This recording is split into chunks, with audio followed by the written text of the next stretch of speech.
Hey, Curtis, Hey Oz, what movie do you have? this week I have it's yep, it's like if Bobby Knight started Full Metal Jacket. It's not my tempo. What movie do you have? It's like if Bobby Knight started Not. Full Metal. Stop there. What movie do you have? It's like if Bobby Knight started in Full Metal Jacket, drumline and all that jazz. All topped off with "We Are Farmers." This week we're watching Whiplash.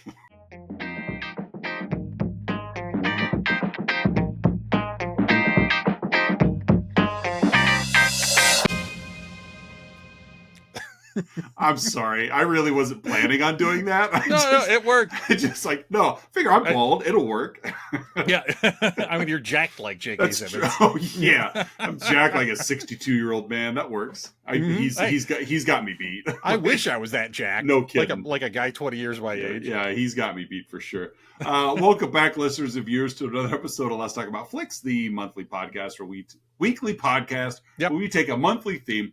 New month means new theme. New year. New year means new theme. Yeah, 2025. Yeah. Kicking off January. Kicking it off. So, I'm one of your hosts, Oz. I am the other host, Curtis. And before we get into all the details that we're going to share, we want to give a shout out to our Patreon subscribers, Don S., Aaron A., Mandy K., Melissa L., Colleen K., and Lyle M. Thank you guys for your patronage. We're excited to start 2025 with Yes, we are. We have got quite a year planned out for you folks. We certainly do. So, new year, new month, new theme. Your theme. What is your theme this month? My theme this month is quite simply ouch.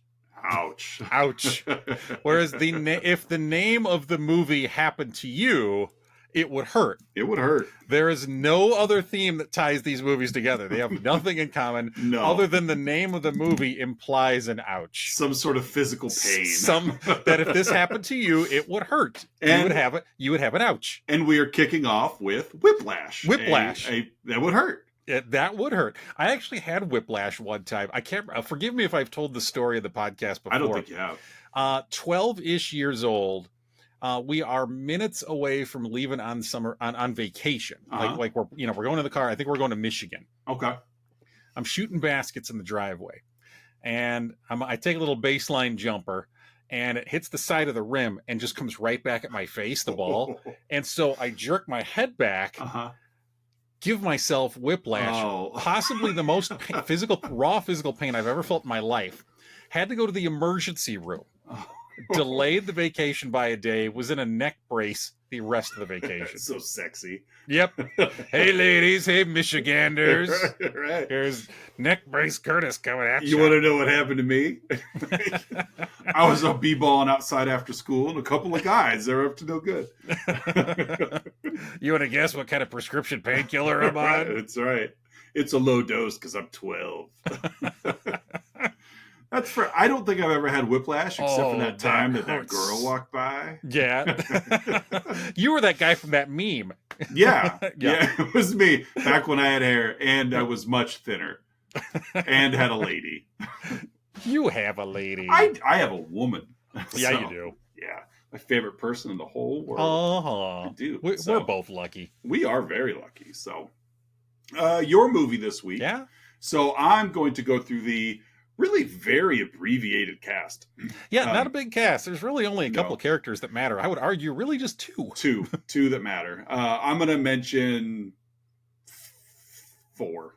Sure. Honestly. That's really all you need to mention. That's really all. So we've got Mr. Fantastic Miles Teller. Yep. Who's been downgraded from the Fantastic car to just a jet.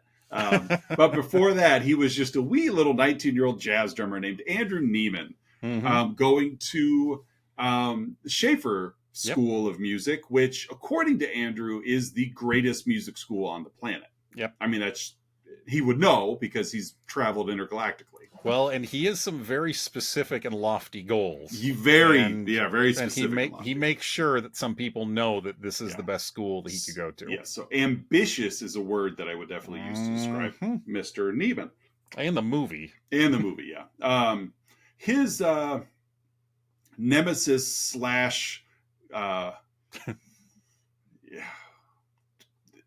I don't know, really, like mentor-ish, I guess. Sort of. J.K. Simmons I'll say tormentor. Tormentor. That's There a you good go. one. Yeah. J.K. Simmons playing jazz instructor Terrence Fletcher, the most important man on the planet Yep. that happens to be teaching at the best music school on the planet. But yeah, he is definitely one that firm believer in himself. Yep. Yeah. And his abilities. Yeah, he was the Bobby Knight for My Movie Marriage. Even through a chair. Yeah, very, very much so. Those two are the only two that really matter. Yep.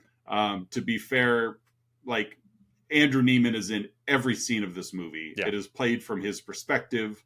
And so the only other people that I'm going to mention are his father, Jim Neiman, a writer, English professor, played by Paul Reiser, and Melissa Benoist plays Nicole. She went on a date with him. Like that's really about it. That's really it. Yeah. She went on a date and served him popcorn. I wouldn't even put her in the category love interest at best. Sort of. But she really just represents normalcy. Yeah, exactly. It's his ticket to a normal life, or at least a dose of normalcy in his life. And we find out, as you're going to go into, that's not a... He'd rather have a ticket to the movie than a ticket to Nicole. So there's a couple other drummers that are there to compete with Andrew. Yeah. I guess he's got... That's really about it. Yeah. It's at those four, which really it's just those two, Andrew and Terrence. Character study, by the way... Shocker! This was an Oscar-nominated film. Did J.K. Simmons win for this? Best supporting actor. He deserved it. Like I really like J.K. Simmons as a performer. I view J.K. Simmons to me is like he's the male version of like a Toni Collette. Sure, I can see that. Or what was the when we watched that what was that movie? The way back. Toni Collette. But who was the other woman? I can't remember. So the way back. Yeah. We're both looking it up. We're both racing now. Yeah, I'll let you. She was in Mother with Anna Faris. That show. Let's see. Anna Sophia Robb, Toni Collette, Allison Janney. Allison Janney. Yeah. Yes, that's right. Yeah. So I like J.K. Simmons to me fits in that category of an Allison Janney, Toni Collette, of like just a great performer. Like you're gonna get a you're gonna get a great performance out of them, but at the same time they're sharing the screen. Yeah. They're not dominating. Just professional actors. They're just professional actors. And just know how to do the job. Yeah. And so that's I think was master casting for this movie. Yeah. So anyway, what's the plot of Whiplash? The plot of Whiplash, so this movie comes in at an hour 46. Mm-hmm. So, for an Oscar bait kind of movie, it doesn't overstay its welcome, I guess. I agree. But for the premise of the movie, it still feels lengthy. Yeah. Like it doesn't feel truncated. For an hour 46 for an Oscar caliber movie, but there are parts that were like, you filled that runtime. Yeah. So we open on a black screen and just a snare drum beating faster and faster and faster, and then we see the title reveal. Yeah. The first real shot, we got a camera at the end of a hall pushing in on Andrew, just intensely practicing his drums, and Terrence walks in. So again, he's at school, he's at Schaefer in a practice room, and Terrence walks in and just asks Andrew, and Andrew stops because someone walked in the room. Right. And Terrence just asks, "Why'd you stop?" And then so he starts drumming again, and Terrence stops him again and says, "You didn't answer the question." Yeah. And so you just respond like a wind-up monkey, just start and like that's the movie. Yeah, that's the dynamic. If you didn't say it, I was going to if this is all you see of Whiplash, you've seen the movie. Yeah. You're 60 seconds in, and that is this movie. These two people do not change. Yeah. That's who they are. Yeah.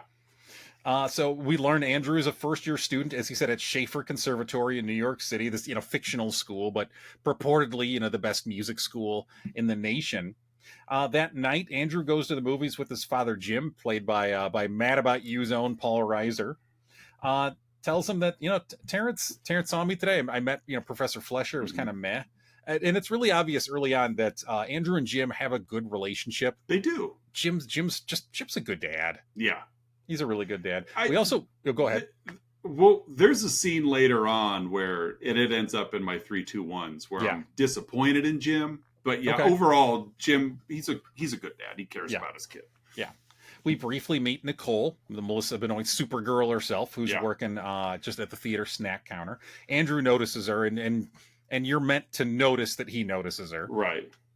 That's where that's where the title comes from. Is he like, what? Oh? Next day in jazz class, we see Andrew is an understudy to another drummer, Ryan. Later, Andrew is walking by the studio jazz band, and he kind of peeps in, and Terrence even sees him kind of like peeping in through the crack of the door. So like Terrence is hyper aware, like, and very. Some would say he's got like a spidey sense or something. The next day during class, Andrew improvs something and is told to go back to the core, and he basically switch out, go back to the core players. Like the core is like the first group, so like, he's an understudy. Then Terrence walks in and takes over. Asks a couple of the musicians play a couple of bars, and Andrew is chosen over Ryan. Yeah. To come to the studio band, be there at 6:00 next morning. Yeah. So this already makes no sense. Like, when it's like we're gonna pull this AA minor leaguer to start, but I'm on the bench, sir. We're pulling him. You're on the mound tomorrow. Yeah. Yep. See you at 6 a.m. It's just, there's obviously ulterior decision. I won't even call it motives, but it doesn't make sense to anyone. Yeah. But because of the prestige of Terrence Fletcher. Yeah. It's like everybody in the school knows who he is. Yeah, well, and it's like nobody questions his decision because it's like, he must have seen something we didn't see. He operates on a higher level than we all do. All hail Fletcher. And so, it's like, okay, that like it just made no sense. But well, even like he walks into this other teacher's class and everybody just just tightens up and straightens up. Terrence Fletcher. Yeah, he's here. So it's like when Anton Ego comes into any restaurant in Ratatouille. You're not wrong. Yeah. So that night, Andrew goes back to the theater and asks Nicole out. He's on top of the world, right? He's full of confidence. Fletcher came and found me. Right, me. And so the next morning, Andrew gets up a little late, still arrives to practice by 6 a.m., looks at the schedule outside because nobody's there, doesn't start till 9. Yeah. So Terrence told him, be there at 6, knowing full well he's going to be sitting there for 3 hours by himself. Head games, my friend. Yep. It begins. Oh, it's disgusting. Yeah, it is. It is so gross. So gross. The current drummer, Carl, orders Andrew to tune his kit. Everyone is just indifferent to Andrew being there. Terrence walks in at exactly 9 a.m., literally to the second. Mm-hmm. And as soon as he walks in, everyone tightens up. Yeah. Before that, they're just kind of loosely talking and riffing a little bit. And but just everyone is at attention and no one makes eye contact with him. No one does. They're all explicitly avoiding eye contact with Terrence. They start by playing the song Whiplash. Terrence very crudely starts ridiculing other people. Somebody walks in, somebody comes in a moment early and he curses at him. He notices someone is out of tune and just goes at this trombone player, this poor trombone player. Yeah. Who he calls Elmer Fudd. Yeah. He rips on him because he's looking down because he's ashamed and he's like, oh, are you looking for a Mars bar down there? Like just fat shaming him. Yeah. Just F word this. And he kicks him out of the band. It's one thing that you be out of tune. It's another thing you didn't know you were out of tune. Right. And so he kicks him out. And after the guy leaves, he said, actually, it was you, this other guy who was out of tune. But he didn't know that he was or wasn't. So good riddance. Yeah. It's like, we don't need him anyway. It's just. So during a break, Terrence pulls Andrew aside and, tells Andrew, you're here for a reason, is very supportive, very welcoming, Asking him question, about his about his family. parents, his background. Andrew indicates like his mother left when he was very young. He kind of opens up, and Andrew's just proud to be there. He's happy he's got this character who's kind of taken a shine to him a little bit. And they go back after break. Andrew's got a big smile on his face, sits down at the kit, and a couple more supportive words from the front, from Terrence in front of the whole band. And then we kind of get into what you were doing during during the opening salvo, during the movie Marriage. Just nope, not my tempo. Yep. Too fast. You're rushing it. And he's still delicate with it. That's okay. Keep trying. It's all right. Yep. That, almost not quite there. All right, not quite there. And it's just everybody's dead silent. Yeah, because they know what's coming. And it's like you feel that every one of them have been through this ringer before. Yeah. And they're on the other side of it, and they're still there, but yet we don't know that. And it's so uncomfortable because, again, we're starting to see, we saw it, we see it, but we still haven't got the entire Terrence Fletcher treatment yet. Yeah. And so each little piece that shows up is just so, I hate it. I hate it so much. Yeah. And then in the middle of all this, Terrence just throws a chair at Andrew, narrowly missing his head. He comes up to the face, starts slapping him as he's demanding that Andrew counts out the time for this song. Right. Literally just slapped him, and Andrew just keeps going. He starts crying. Terrence insults him for that. He uses the story about his mother against him. Oh, and gets to the point where, like, Andrew is crying and he makes him scream, "I'm upset," so that everybody in the room can hear him, and puts Carl back on the kit, tells Andrew, "Practice harder." And, and at this point we're like 15 minutes into the movie, something like that. Yeah, it's gross. I had a professor in college that definitely viewed themselves above anyone in class. Yeah. Content is king. What I am bestowing upon you and the education I am bestowing upon you is far more valuable than any treatment I give you.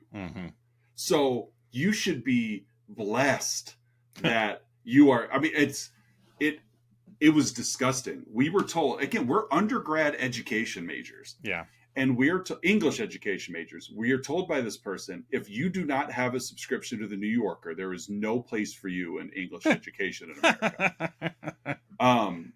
I just, that's how this person chose to live.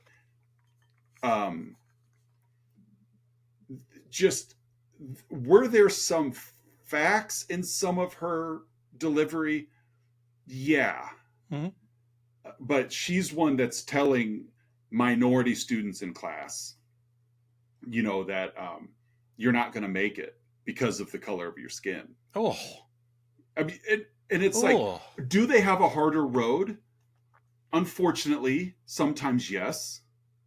But this teacher is like, they think they're doing them a favor. Yeah. Would drop the N-word in class. Like, to not towards a person, but in reference to, like, say we're reading Huck Finn, and it's like, it's just everyone hated this professor, but you had to have her. Yeah. And so it was very similar to this, where we're all like, I'm hating myself for trying to be on her good side, but I need her to get through this. Yeah. Because she was like the portfolio chair. We need her to get through this. So really, I had another professor that hated her equally. And so this professor was like, as many of us, almost underground, Harriet Tubman style, of like, come with me. I will help you get your portfolio to par. Because I'm also on the voting committee, to where it's like, I will get you. And we all did. And it wasn't very long afterwards. I think a couple of years before this professor was just let go from the university. Yeah. But it sounds like trying to exclude people, whereas the other person you mentioned, is trying to include people. Well, but it's people. Like this professor, this Fletcher-esque professor, was Mhm. so like just high and mighty on their own, Yeah. on their own pedestal. Like narcissistic. That it's like, I am so important to your development Yeah. that you are going to take whatever I deliver, good or bad, because it's all good. Like, Yeah.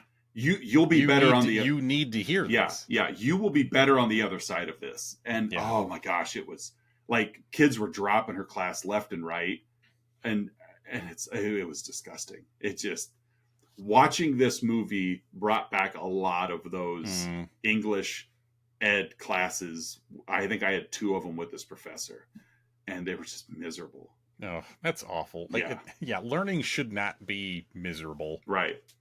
But it was like, I'm going to make you the best. I'm like, you're going to make us run for the hills is what it's going to. And it's like, so, I mean, and really, drumming and education are different, obviously, platforms, but it's like, the world needs more educators. Like, drumming, fine.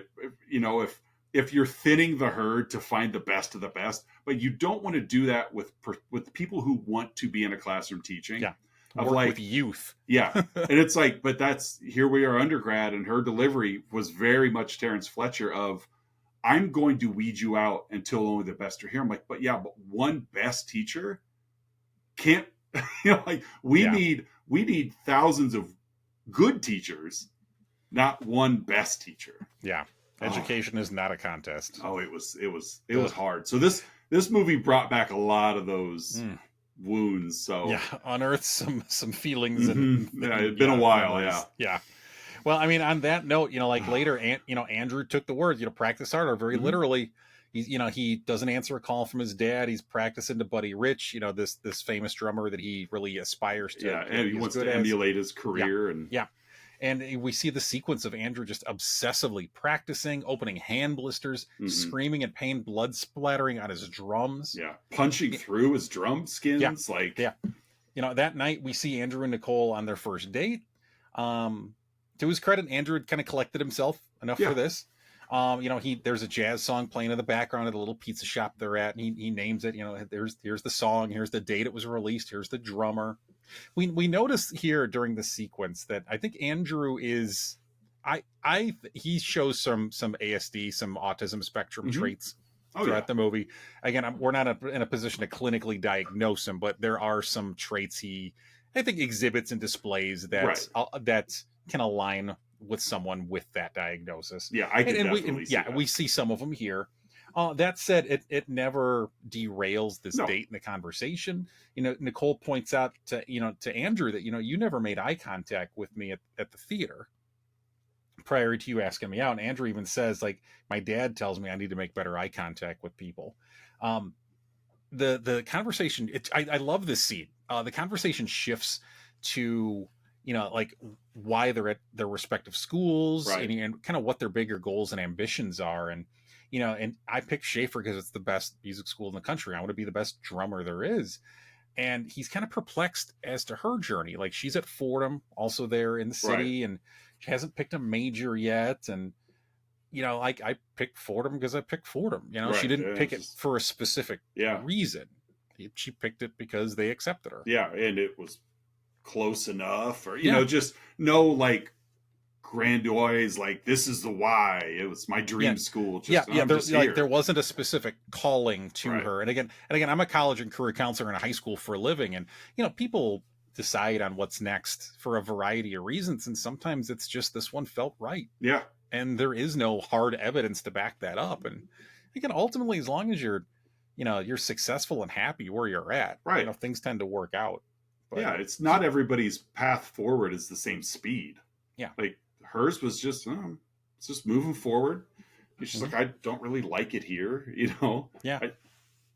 And he's just, you're right. You said there's a level of perplexion. It's just, well, what do you mean? Yeah, he just had a hard time wrapping his mind around it. Eventually, though, he kind of charms her with some of his responses. Like, she insinuates that, like, she doesn't like phonies, and he just said, like, I still go to the movies with my dad. Right. And that really sparked an interest from her. So at a jazz competition, Andrew's watching Terrence share some kind words with a colleague's daughter right before their warm up. Like he kind of spots him in a hallway talking to another, Mhm. another director with like an 8-10-year-old girl. And he's Right. really sweet. Like maybe when you grow up, you can play Yeah. in my band. And then as soon as he gets back in the door, all right, somethings. Yes. Yeah. I can't, because we're a PG podcast, I can't say what it is. Which means you can't say hardly anything Terrence Fletcher says in this basically. movie. But yes, seconds after he's encouraging this 10-year-old girl. Right. Carl gives Andrew his sheet music folder to carry around, which somehow goes missing. Carl starts. I'm still wondering what happened to that music. I don't know. I thought. Go ahead. I suspect that Terrence took it. I do too. I always thought Fletcher grabbed it because now he's got something over both of them. Yeah. But it's like even then, like if that is the case, because I thought the same thing. Mm-hmm. If he happened to grab it and then just play dumb, like you then chose to derail your band. Yeah. To make a point. But he's the smartest guy in the room. But yeah, it's like, don't challenge my motives. Yeah. I know what I'm doing. You just go along for the ride. So Carl starts screaming at Andrew, kind of like how Terrence screams at him, using the similar language and similar cadence. Terrence confronts both of them, blames Carl, says it was your folder. Mm-hmm. And Carl's and like, can you still play? And Carl's like, I've told you about my medical condition. I need to see the sheet music. Yeah. And Terrence just blows him off. Like basically just says, I don't care about your condition. Right. I need you to play. And Andrew just says, I can play it from memory. And so he takes the kit and performs Whiplash with the whole band. And and they end up winning that particular contest. And he's promoted, to core drummer at the next practice. So, that really starts to show a little bit of Andrew's character here as well, that he was willing to kind of, instead of supporting Carl, he was willing to kind of step on his neck. And I'm going to be, opportunistic. And Yep. Yeah. So at home, Jim confirms that Andrew really kind of hangs on Terrence's opinion of him. Mm-hmm.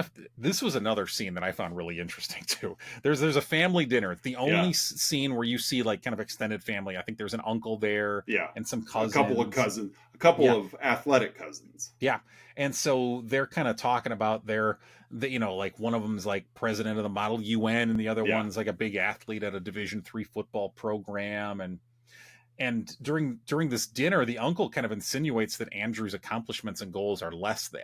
Right. Like what's a drummer going to do? Like I got Model UN guy here and star of the football team here.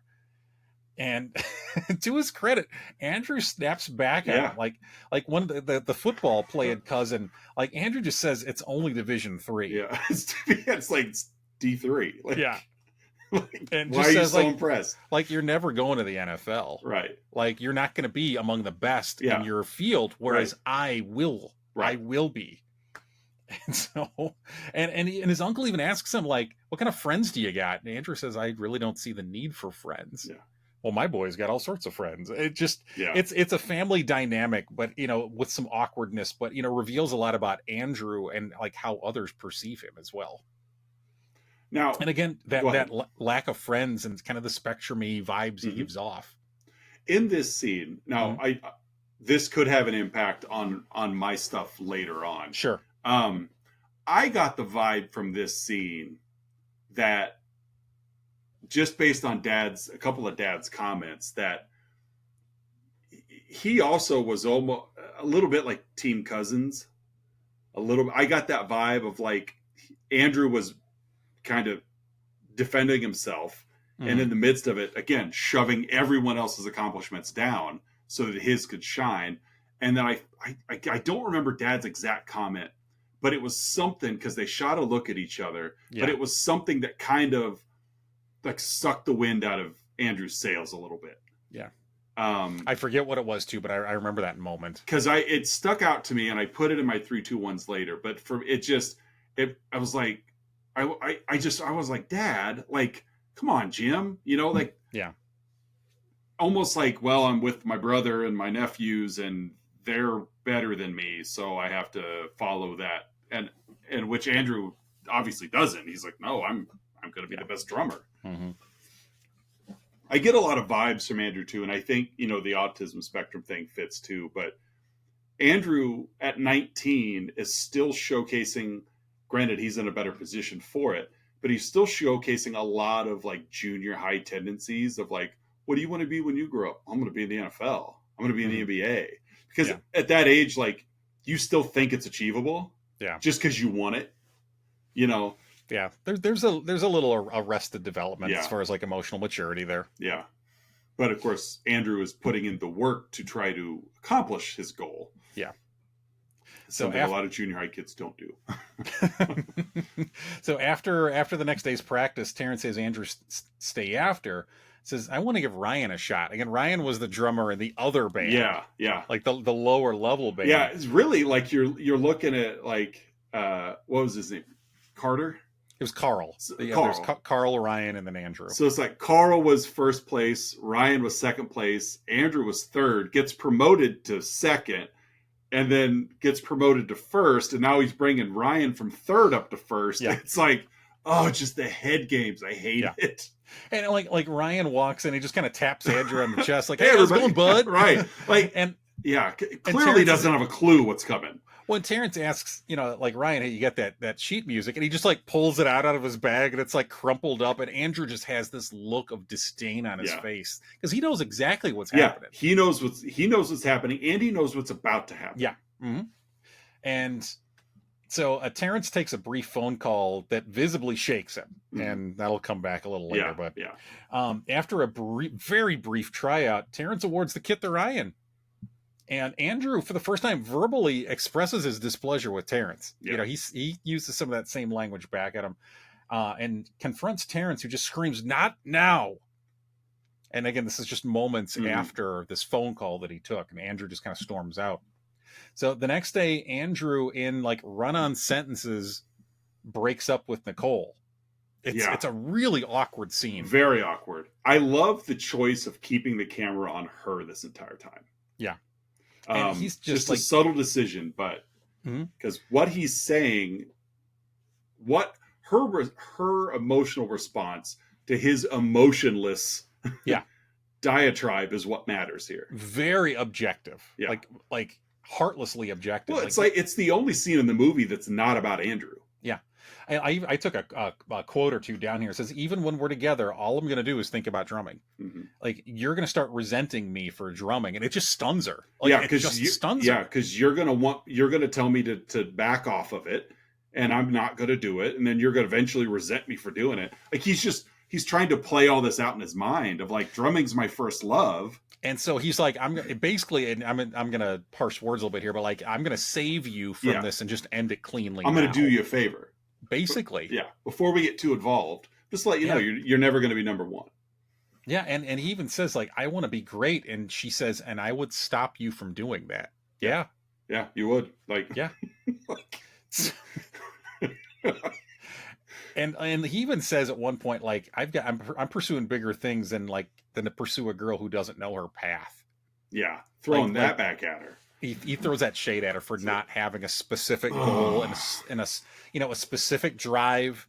And like, again, like, I know we've been talking about, like you talked about your history with this professor, and I'll go back and relate this to my job again, working as a college and career counselor in a high school, some kids know pretty early on what they want to do, and that's great. Yeah. But others, it just takes time. That's okay. I often tell my students, like, I was 23 by the time I figured out I wanted to be a school counselor. Like, I changed majors, I transferred schools. Like, you don't have to know exactly what you want to do when you're 18. Sure, you're going to feel a little more collected and assured if you do have that magic idea. But for some people, it doesn't work out in that time frame. And just simply taking a next step will eventually lead to the next step and lead to the next step, which will then get you to whatever that ends up being. And so it's sometimes, and this I think this relates a lot to Nicole's journey, where it's like she took a next step, not knowing exactly what she wanted to do, but she knew enough to know that I've got to do something. Right. And I'll figure it out once I'm there. And I'm sure you see I've seen a lot of my former students. You definitely have a more hands-on with this, that there's these kids that are like, I don't know what I want to do, but I know I have to go to college. And it's like, even then you're like, well, do you? Yeah. College, and I've told kids before, college will be there. It'll be easier if you go right away, just because that's what you're used to, is going to school in August, etc. I'm like, but if you don't know and you're really, really not sure, it'll be there when you're ready. Well, and I'll meet you halfway on that. I know, I worry sometimes about kids who take like they use that, like that term gap year comes up a lot these days. Yeah. And that term has kind of morphed and taken on a different meaning than it did from when we were coming up. To like back in the day, a gap year was a purposeful use of time. Like I'm gonna go overseas. I'm gonna travel the world. Or I'm gonna give my time to like Habitat for Humanity or Greenpeace or something. These days, gap year is I'm not gonna do something simply because I don't know what I want to do. Therefore, and so like I'll challenge kids on like if you're not sure what you want to do, that's fine. That's why, like, that's among many other reasons. That's why we've got a local community college or take a class or two. Yeah. Just don't let the wheel stop, because once people get in that cycle of I'm 19, I'm working 40 hours, I get used to that rhythm, I get used to that pace, I get used to that lifestyle. And now I'm years after high school and I never really took that next step. Right. So that's kind of how I frame it to like my students who are in that position is like, I'm not asking you to know, I'm not asking you to make a huge financial commitment right now, but do something. Yeah. Or get off the stage. Yeah, exactly. Do something. Yeah. Or get off the stage. I've echoed things like that to my students too. You know, when they would get in this, I don't know what I want to do, I just want to make a lot of money. And I've told them, whatever job you have will be the biggest paycheck you've ever gotten. Like whether it be going to work full time somewhere or whether it be like when you start, you know, and if I'm wrong, correct me, but I just try to tell them that if you start comparing what you want to do with what you could have done, and comparing the salaries, I'm like, but if you don't want to do that $150,000 a year job, then you don't want the salary. Like, you know, because they're like, oh, I really would like to do this, but it doesn't pay much. Like education's a big one. I'd like to be a teacher, doesn't pay much. Like it'll pay you more than you've ever been paid. You've never made that much money in a year before. Once it needs. Yeah. So go down that path, do something you love, and learn to live within your means. Yeah. I'm like, I tell them, like, I tell, you know, I would use it as a teacher all the time. Like, I go on vacations, I get a new car, you know, I'll get a new car. Am I living this lavish lifestyle? No, but that's what I knew came with the job. Yeah. So you'll be fine. Yeah. You'll be fine. Wants and needs, balance between happiness and income. Yeah. And you and I both know how much income can influence things. Oh, absolutely. You know, as the old saying goes, money isn't the only thing, but it sure does make life a lot easier when you have enough, to take care of the things you need and hopefully have a couple things that you want as well. Right. Yeah. So, Terrence pulls in Orion and, basically gives him the kit. Andrew breaks up with Nicole. And then we get a sequence of again another sequence of Andrew just brutally practicing, punching through drums, ice in his bloody hands, screaming obscenities, whether it's at himself or at the kit, Terrence, or at all of the above. Yeah. So at the next practice, Terrence enters and is very, very solemn, very withdrawn, and he starts by telling a story of a former student named Sean Casey. Puts on some music. Starts playing his music. He was, I think, he was a trumpet player, if memory serves. Got into Schaefer barely. Several colleagues didn't think he was going to make it, but Terrence pushed, and eventually he became first chair at the Lincoln Center. Sean just died in a car accident, and he just says, "I just wanted you to know he was a beautiful player." Interesting how he uses the word player and not person.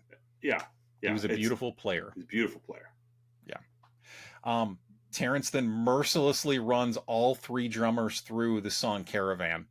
Hours on end. It's like 5 hours. Just keeps running all three of them through it. Excuses the other musicians. Yeah. Calls them musicians.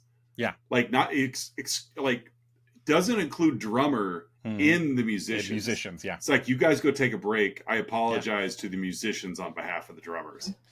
Eventually, Andrew gets back on the kit, bloody hands, and Terrence just keeps screaming faster, faster, grabs a cowbell, starts hitting it right near his ear. He starts throwing toms across the room and then finally just says, Neiman, you are in the part. Yeah. Like, that's what it took. Just brutal.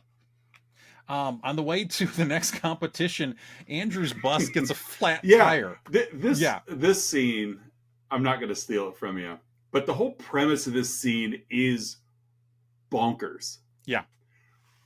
Competition, everybody. Find your own way there. Yeah. It's a school. This is a school. This isn't just a bunch of buddies getting together. It's a school at a competition, and Fletcher's like, you guys find your own way. Imagine like some big college football coach. Yeah, just find your way down to Tuscaloosa. Exactly. We'll meet you there. Be there by 2. Kickoff's at 3. And this is a big performance, guys. Yeah. Big competition. There's going to be people from the Lincoln Center there. Just get there. Get there by 5. Yeah. Just be. It's so like that. It's just bonkers. Just the whole premise of this, like, just find your own way. And every single one of them, like, isolatedly scatters. Nobody decided to caravan, to our knowledge anyway. But it's like, it's just so ridiculous that Andrew's got to take a bus. So his bus gets a flat tire. Goes to a rental car place, leaves his drumsticks there on accident, and ends up arriving late. Terrence says Ryan's playing.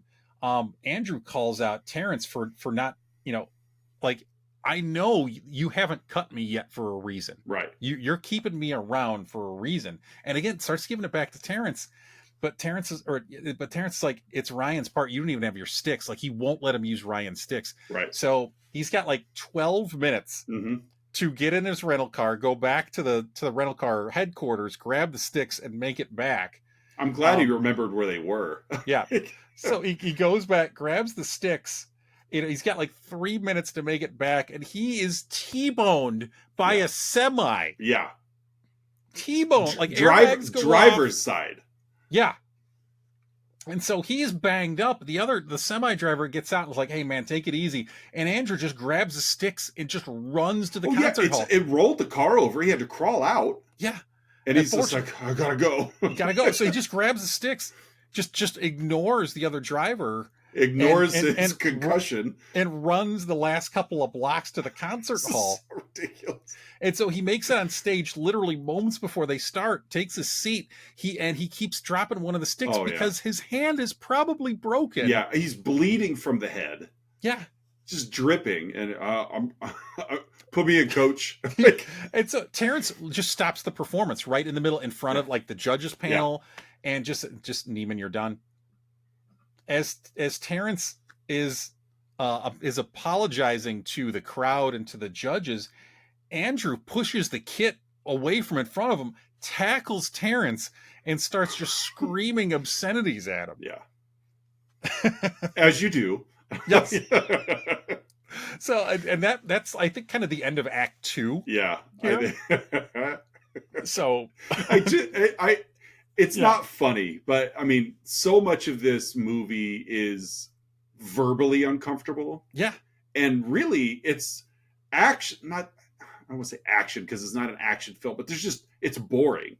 There's no like physical things going on other than a bunch of drumming.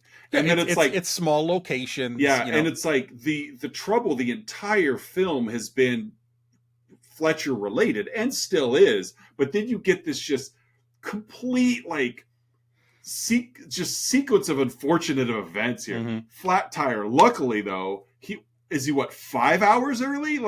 He had time on the road to flat tire. I'm going to run to the car place. I'm going to, anyway, everything happened.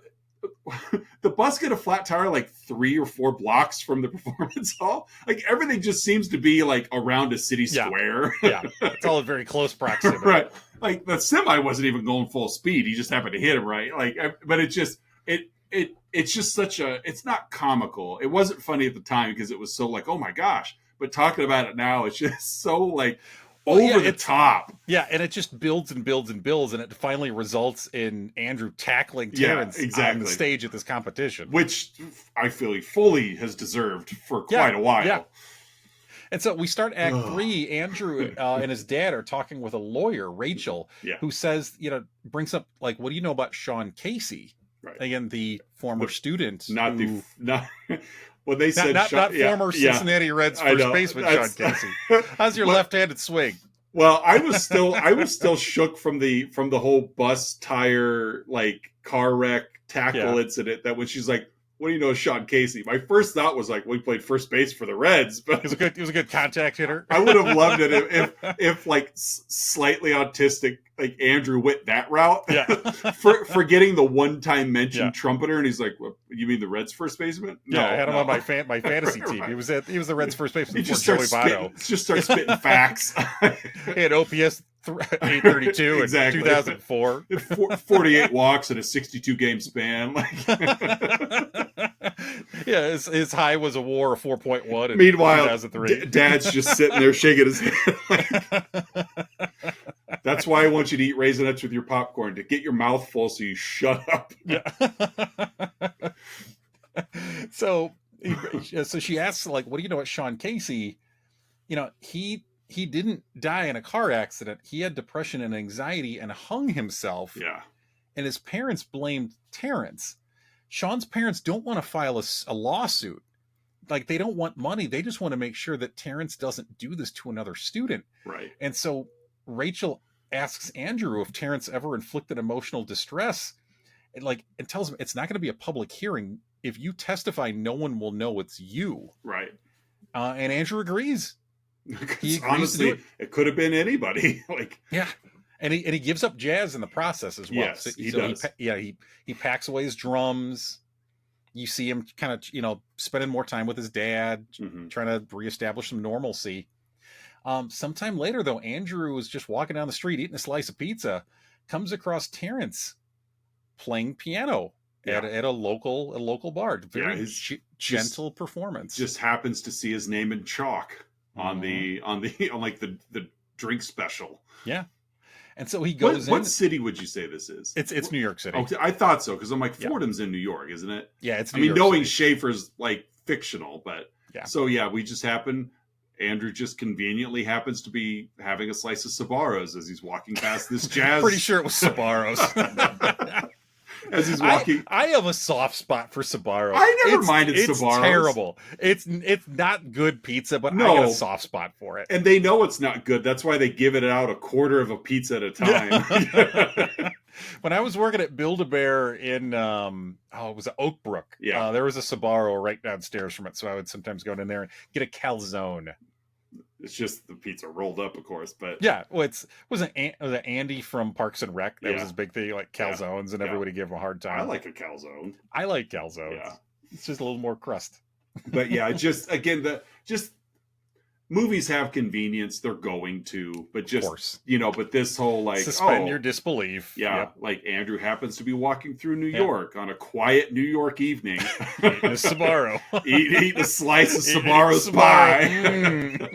And happens. He actually just went into the bar because he had to use the restroom. That's right. Sbarro. And I noticed, so he took a couple bites. My tummy is gurgling. Oh, it's Taco Bell in me. So he watches Terrence finish the performance, and Terrence, of course, spots him and calls him by his first name, which I think is the first time that he's used his first name. Terrence says, "I'm not at Schaefer anymore. I was misunderstood there." So even this pleasant enough conversation, he's still not backing down. No. I was misunderstood there. It wasn't my job to conduct. It was my job to push people to become more than was expected of them. Yeah, doubles down on the Charlie Parker, Joe Jones story, where Charlie Parker supposedly threw a cymbal at Joe Jones to try to bring the best out of him. Other way around. Was it the other way around? Joe Jones threw the cymbal at Charlie Parker. You're right. Yeah, and he said, and this is probably the quote from this movie that you hear most. There are no two words in the English language more harmful than good job. That's the perspective that Terrence, lives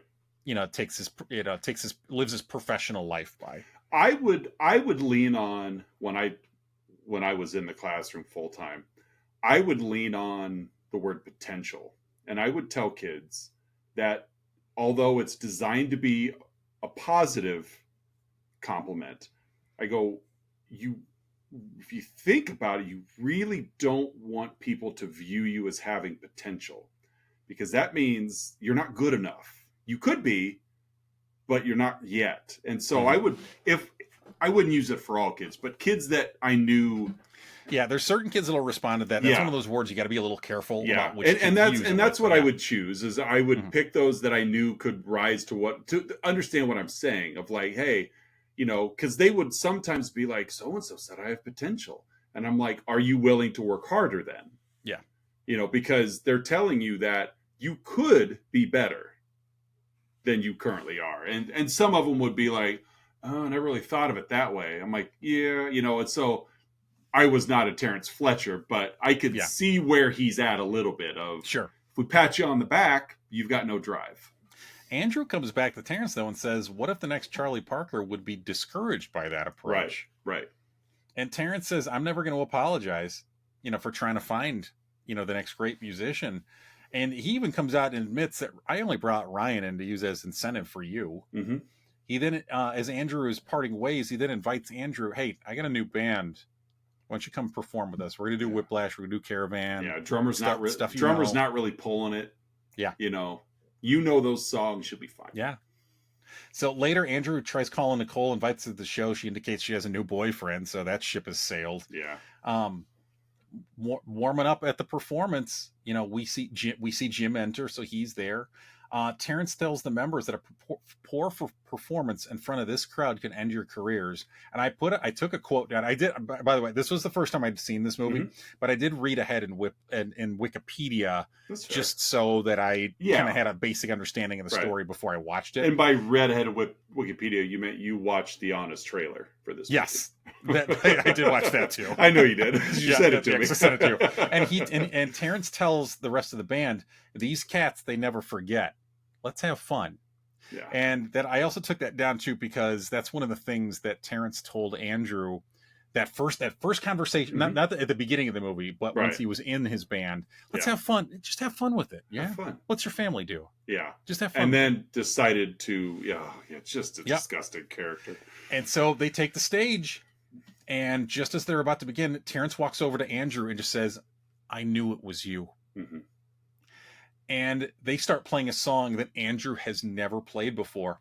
And the other doesn't even have the music for it. No, doesn't have the sheet music. So the other players are like ridiculing Andrew, like, what are you trying to do? And so he's trying to improvise things and keep up. Right. And it just humiliates him. Humiliates him. Basically ends any kind of professional hopes that Andrew might have. Mm-hmm. So after the first song, Terrence goes up to Andrew again and just says, well, I guess you don't have it.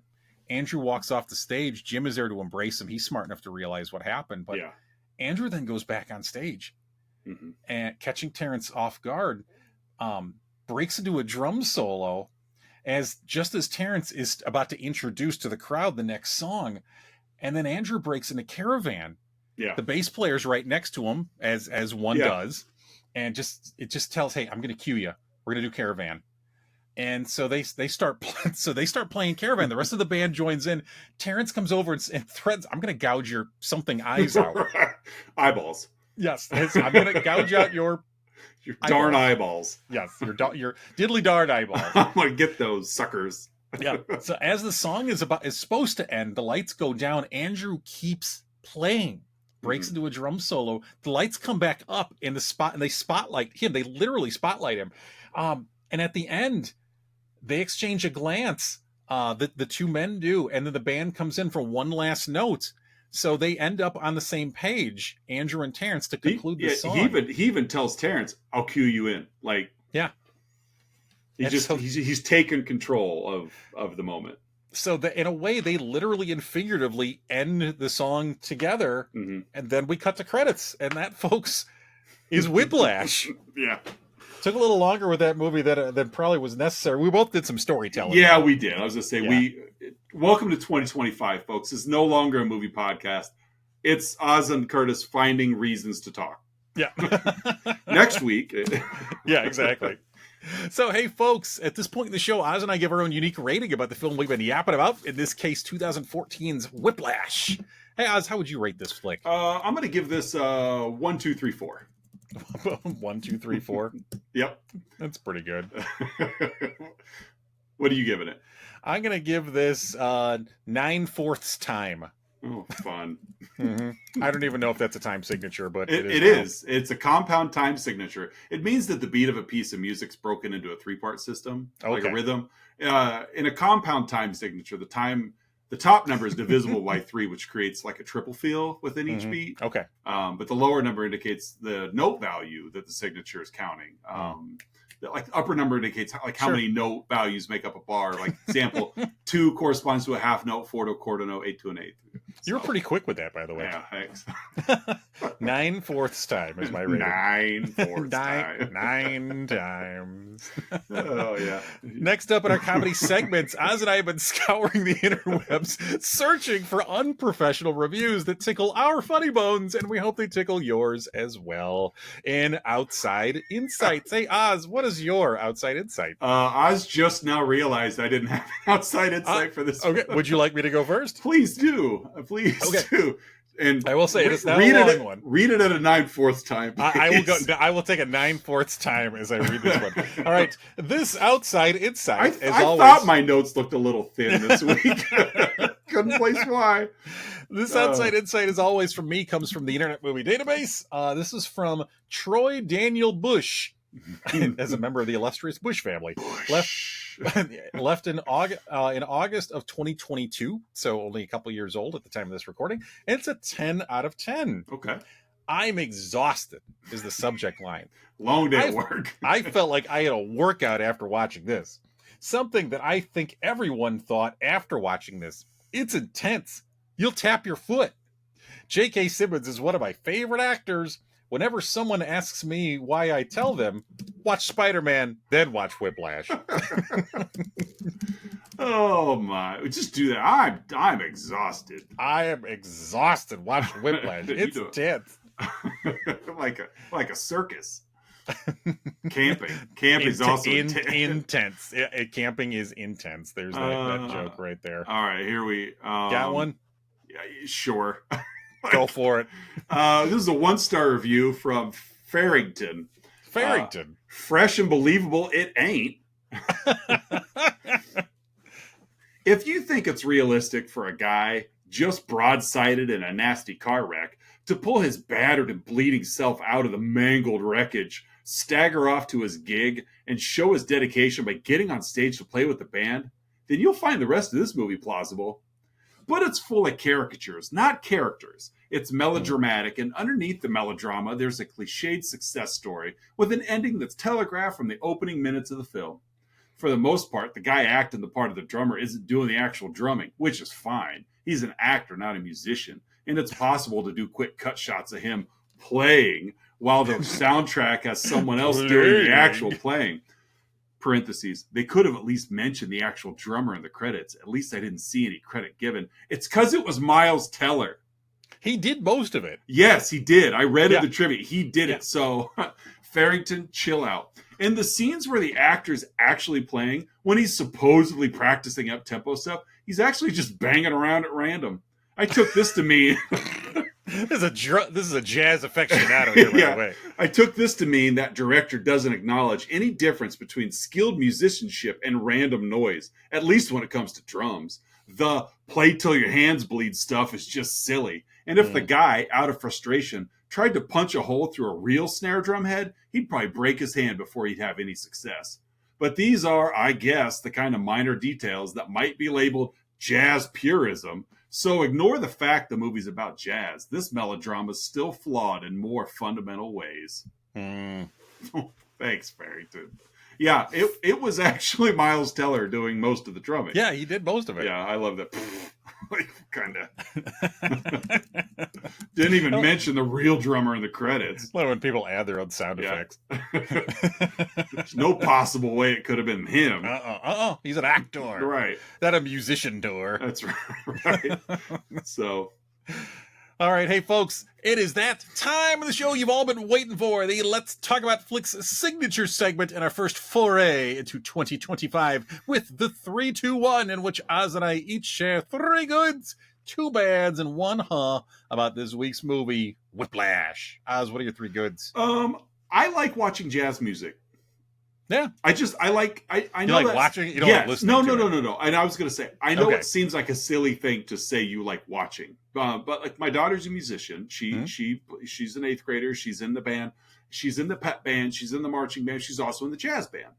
And it's just the improvisational pieces involved in jazz just make viewing jazz a little bit more credible than viewing like pep band is fun, but it's for the energy. And like I like watching jazz because it literally looks different. Yeah, it just does. It's an ensemble piece, but there's also opportunities for solo spotlights, and it's just fun to watch. So that's my first one. Is I like watching jazz music. I like listening to it too, but I enjoy watching it. My second one is, and I shortened this one, I originally had identifying and conquering your demons, but I got rid of the conquering part. The identification of demons. Schaefer doesn't matter in this movie. What matters in this movie is Andrew has identified his demon as Fletcher and latched on. Much in a Devil Went Down to Georgia, kind of atmosphere of like, I'm the best fiddle player, but I don't know that until I've played the person who thinks they're the best fiddle player. And so in this Charlie Daniels-esque analogy, like Andrew is that fiddle player that needs the devil of Fletcher to push him to those limits, even if it's in a disgusting way. But Andrew rose to those challenges for lack of, that's really what happened. And my third is, it's like you mentioned earlier, it's a fairly short runtime for an Oscar-nominated film, which was nice because we got a 5-weeker, and it was nice to just be like, okay, kind of hour 45, not too bad. I could take that, especially in the last 9 minutes of it was just drumming. That's true. So it did make note taking a little easier. Still drumming. So those are my 3. What do you got? My first one is quite simply, like, we go to the oftentimes we go to the movies to either like escape or to feel something, sometimes both. Right. And in this case, like, you definitely feel something. Mission accomplished. Yes. As you're watching this movie. Me, it was disgust and rage. Yes, same. Is what I felt. But it succeeded in getting you to feel something. So yeah, so kudos to J.K. Simmons to bring that, because and the director Damien Chazelle. That too, yeah. Don't want to, but yeah, it was a tough watch. Yes. So that's my first good. My second is, and this kind of goes back a little bit to what we were talking about before with like students transitioning from high school to whatever's next, and just that family dinner conversation. I really, really enjoy. They also that the point is, success is how we define that word. That is a very subjective word. Yeah. And I think sometimes we get so lost in success and achievement and whatever those words we think they mean or what they should mean, right? That we need to just put them in the context. How do we define that? What kind of lifestyle do I want? What is meaningful to me? What will get me the things that I need? Hopefully some things that I want. Do I need validation from other people? Am I content with it from myself? And again, ultimately it comes down to how we define that word success. And so I enjoyed that family dinner conversation, and I don't think anybody was really truly right in that conversation. No. The cousins, Andrew, the dad, the uncle, but I like the fact that they tackled that topic, and it really, again, because it defines Andrew. He's trying to be the best. He only defines success as being the best. Yeah, everyone else must be worse than me. Yeah, you're just Division III. Right. Like you're not going to be in the NFL. And my last good is I love Jim's dad's his thing for snacks. Yeah. You briefly mentioned it before. He put the Raisinets in the popcorn. Yeah. at the movie theater. We do that sometimes. Patreon subscriber Melissa L will get Milk Duds and put those on movie theater popcorn, which is nice. And Did your also fingers get all chocolatey right there in the movie? I mean, that's why you bring napkins, right? I guess I don't. I'll just shovel. My ambition is, can I finish this large popcorn before the credits are over?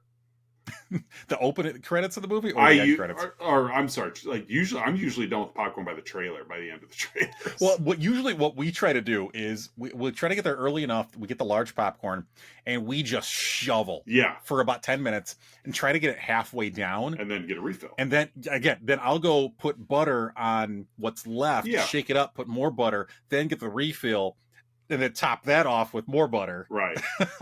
And then Milk Duds, and then Milk Duds. Yeah. I also had to giggle, and I did feel like this was a little forced, but Jim's like, "Hey, there's Gushers in the cabinet." I saw that too, and Andrew like, "Yeah, I saw them." Like, the Gushers. Yeah, I did too. I like that. Raisinets, Gushers, I love it. It's like the daddest of dad things that anyone could dad, and I like both of those snacks. I do too. I like the milk chocolate Raisinets. I'm not a huge dark chocolate fan. I like the milk chocolate Raisinets, but I am a dark chocolate fan. It's not that I dislike dark chocolate, but if I had my choice, it's going to be milk chocolate. Fair enough. Yep. All right. Hey, those are my 3 goods. What are your 2 bads? My first one is the treatment of Nicole. I get why her character is there. It's nice to see. I got to sneeze here. Hold on. Bless you. Excuse me. Thank you. It's nice to see someone not affiliated with Andrew's family have an arc. Yeah.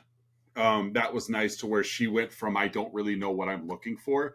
And even though she may not have found what she's looking for, she's still like, well, when that phone call, I liked that bow around the end of the Nicole, where he cast her aside because you're just in my way. And when he calls her trying to reconcile, realizing that, maybe I blew an opportunity here. And she's like, well, I might be there. I have to check with my boyfriend. And it was nice to see that gut punch to Andrew. Because again, he's kind of on cloud 9 of Fletcher just invited me to his band. Like things are looking up for me again. It's in essence, it's a replay of earlier in the movie. Yep.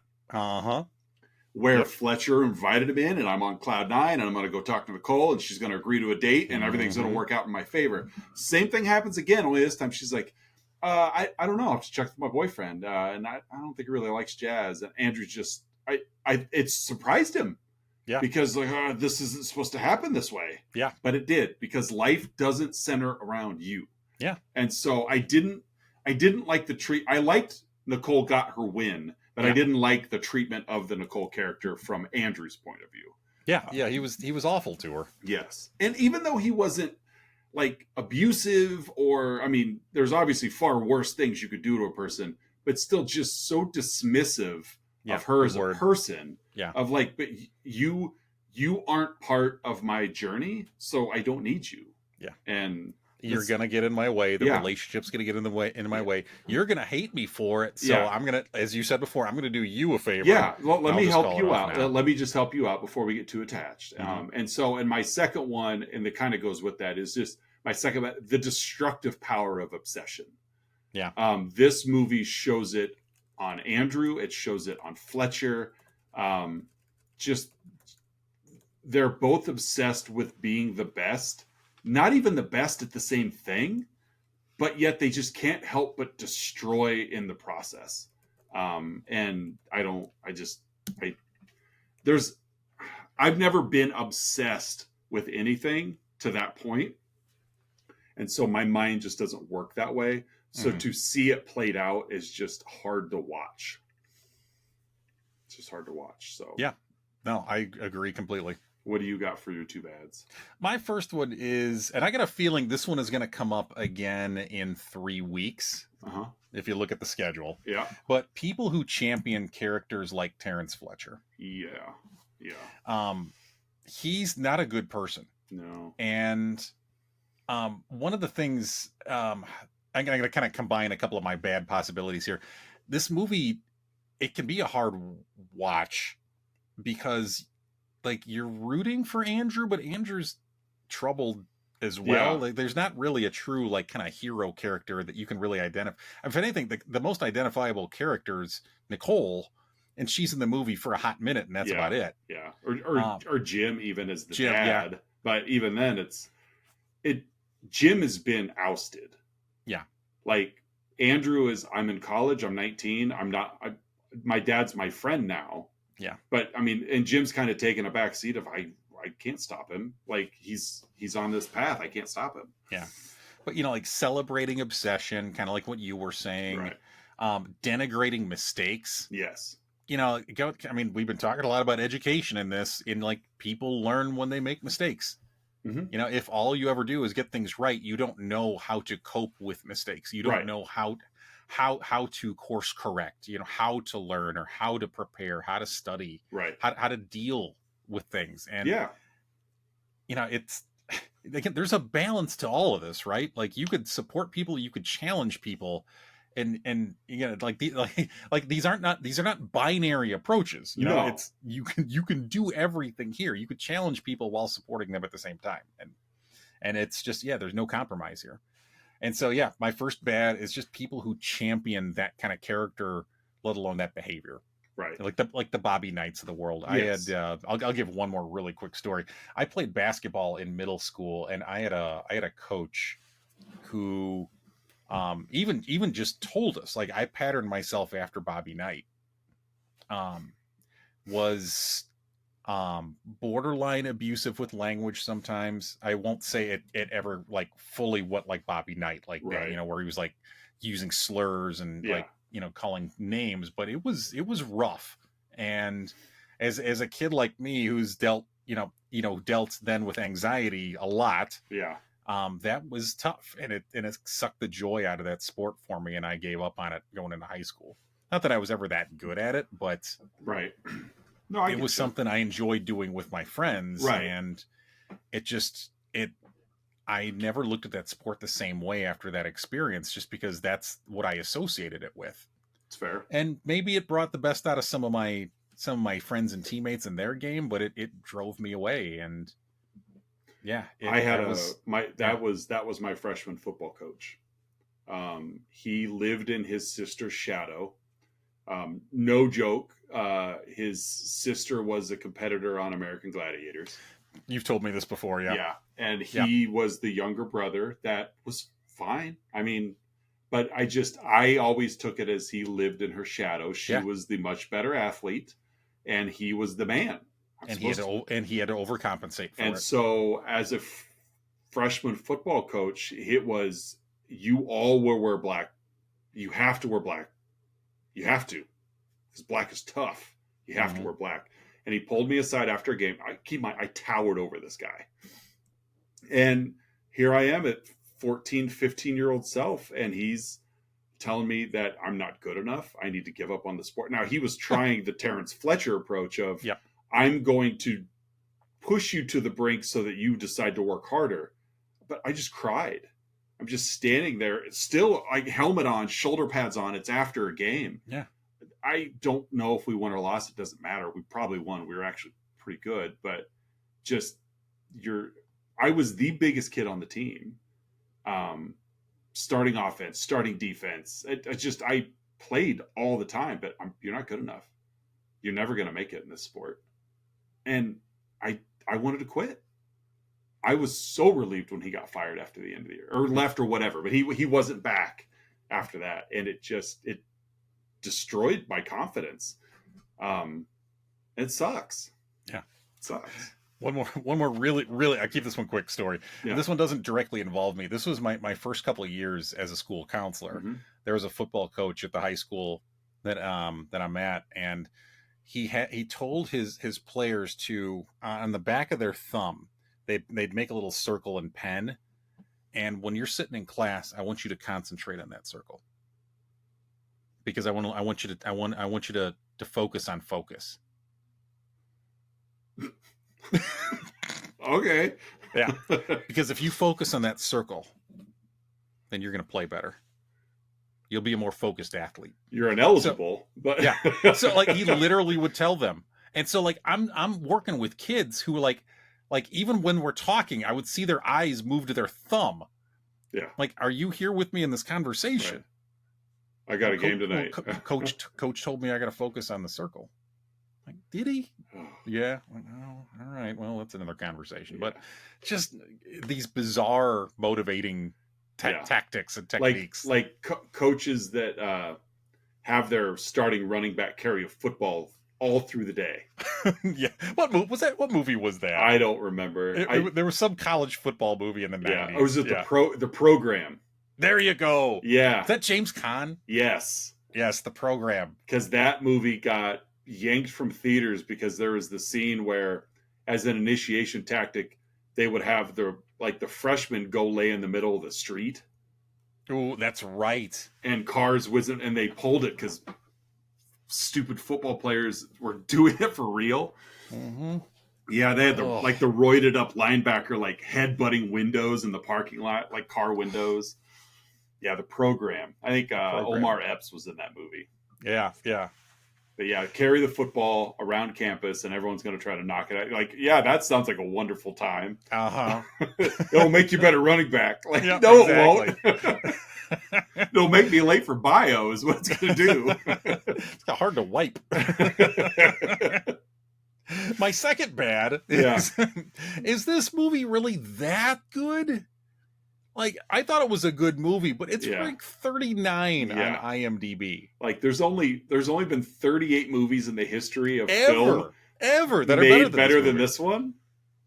Again, good movie. Don't get me wrong. Yeah. Again, as long as you look at it from the right perspective. Right. But is it that good? If you are an influential education major, don't watch this film. This is not the way to go. Mm-hmm. It's a way to get fired. Yeah. But yeah, I'm with you though. Like 39? 39, huh? Good movie. I don't know if it's that good. What are you looking up? I want to see like what's around it. Okay. For comparison's sake. Yeah. 39 is Whiplash is 39. Mm-hmm.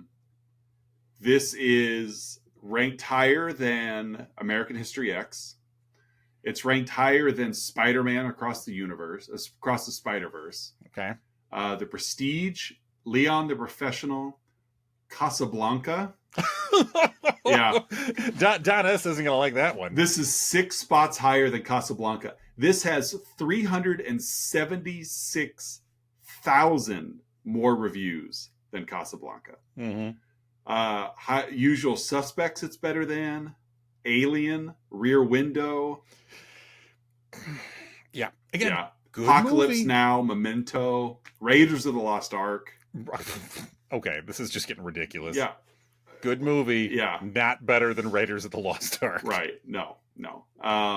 It's just below, 2 below The Departed, Lion King, Psycho, Parasite, Gladiator, Spirited Away, Back to the Future, Star Wars. Like Star Wars A New Hope is 10 spots higher than Whiplash. Okay. Again, I think people like that. They like the Terrence character. They find it engaging, and again, this is going to come up again in some ways in 3 weeks, but kind of a similar-ish character with some similar traits. Just like that's a man. Exactly. That defines male. That's a man right there. That's a male I aspire to be. He's a leader of men. He should be the next Bears coach. Oh my God. Again, at the time of this recording, the Bears are wrapping up their 2024 season. And no, they wrapped our season up 8 weeks ago. And it's, of course, Eberflus has been fired, and it's like, well, we got to get one of 2 types of coaches. Either we get an offensive guru, like Ben Johnson from Detroit, or we get a leader of men. A leader of men. Leader of men. I'd rather have Mike Vrabel. I'd rather have a large Farva. Leader of what does that mean? A leader of men. I don't know. A leader of there's men. a lot of Arrested Development to I know it's the second time I've used that term in this episode, but these are professional players. These are not high schoolers. These are not college young adults. These are grown men, professional men. Like, do you need a leader of men to be like a principal of a high school? Do you need a leader of men to be the chief of police? and again, back to the money thing, it shouldn't make a difference. It's really, really hard when virtually every person you're leading makes more than you. Yeah. Like professional sports are one of those really weird industries where I feel like every other industry, every other walk of life, the boss makes more. The boss makes more. Management makes more than the employees. Professional sports is flipped. All of the employees make more than everybody except the owner. That's a good point. And so we need a leader of men. Do you? Well, and that's why the college sports, especially Division I college sports, why I just it's so gross. And I know I've spewed about this on the show before, but yeah, that's an excellent point that you make. The power dynamic there. Yeah, it's like you need somebody that's gonna, I don't know, like just treat me like get me ready to play. Yeah. Like put a game plan together, make me feel important to the role. We're good to go. But no, like well, we need another Ditka. Ditka was a leader of men. Yeah. I don't even know. Like, what does that mean? A leader of men? It's just another one of those professional sports empty sayings. Yeah, it's all it is. Like, well, we gave it 110%. We left it all on the field. You know, I really want to thank our coach. He's a real leader of men. like okay, so. You can catch us on our other. Let's talk about Bears football. You can catch us on. We're on after Mully and Hanley on 670. We're the lead into the Pat McAfee show. There we are, Espen. Yeah, we're the ones that if you're in between radio signals and you get the crackle, that's us. Yeah. We're trying to listen to this station. We're 101.2. That's us. We're the half. Yeah. Hey guys, what's your huh for Whiplash? Oh my huh is kind of echoes it all. How many teachers and coaches destroy kids on their path to find the one? Oh, you know, and we don't need to wax poetic on it because we've done it plenty, but like how many quality people have been destroyed from their path because some teacher had an agenda. Yeah. And just wipe the slate with this kid's motivation for their own personal glory. Like it is in their own, and I say personal because it's them giving themselves the glory. It's not accolades. They're not getting any accolades for it. They're just like, that's right. 3 kids. I had 12 kids at the beginning of the semester. 9 of them dropped the class. Is that a good thing? These 3 are winners. Like that's, and I've had colleagues that think that way. That like, I want kids to drop my class because I only want kids that want to be here in here. So you don't want kids to learn, is what you're saying? No, I want to be viewed as the hard teacher. That if you can survive my class, it's because you're a winner. You'd rather have 3 kids who excelled than 12 kids who learned. And these 3 kids are just, they're too chicken to drop because, well, he's my coach or, I'm in the play or whatever. So yeah, that's my huh is just how many teachers and coach, how many kids have been destroyed on the path. Don't insult kids. No, it's not worth it. Yeah. So, all right, what's your huh? Do cymbals sweat? They do in this movie. Some of them sweat Hawaiian Punch. I mean, at the end, and of course, the implication is he's sweating so much. But like, you see the cymbals, and they're just coated in liquid. They're wet cymbals. Maybe it's a better timber that comes off. I guess so. Somebody douse these cymbals. We're about to go live. I think the director saw one too many Blue Man Group shows and thought wet drums, wet percussion does a lot. So I mean, as we've talked about in other conversations, like wet food is always better. Right. It is true. I mean, it works for Joey Chestnut. Yeah. you just dunk that cymbal in a cup of water and goes down real smooth. Oh, we need to Joey wrap. Chestnut. We need to wrap this up. Yes. This has been a lengthy. This is what we call a long walk in the Right. industry, folks. So we are that wraps up Whiplash. Yes. And That's a tidy bow on Whiplash. Week number 2 of Ouch Month. Ouch! I We love will be this back with an older film, 1999 to be Yes. specific. We're going to be talking about Jawbreaker. Yeah. Again, if that happened to you, that would ouch. That would hurt. That would ouch. I know nothing about this film. No, was it Rose? I know Rose McGowan. Rose McGowan's in it. Yeah, and it's like 3 hotties who do something to another student and like accidentally kill Rebecca somebody. Gayheart and Julie Benz. Yeah, I don't know anything about it. I think like one of them has a moral compass. It's one of those movies. Like it's a black comedy. Mm-hmm. Yeah, something about school. Yeah. Another school movie. Mm-hmm. Yeah. Yeah. Again, this is a five weeker this month for us. 4 of the 5, I would say, are pretty prestigious films. This one's not. No, this is the exception. This is the not. This is the one that is not deemed prestigious in some way, shape, or form. Judy Greer's in this movie.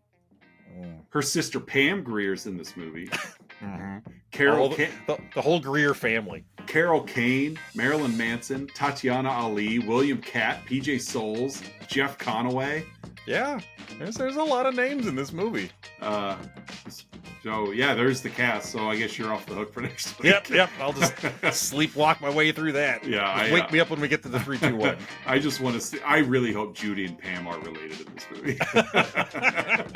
We're the Greers. That's the Greer family. So that wraps up this week. Social media wise, Facebook, Instagram, and TikTok is where you can find our shorts. Like and subscribe. Do all those things that you're supposed to do because the numbers are fun. They're there. They're fun. But other than that, this has been, I think, our longest episode to date.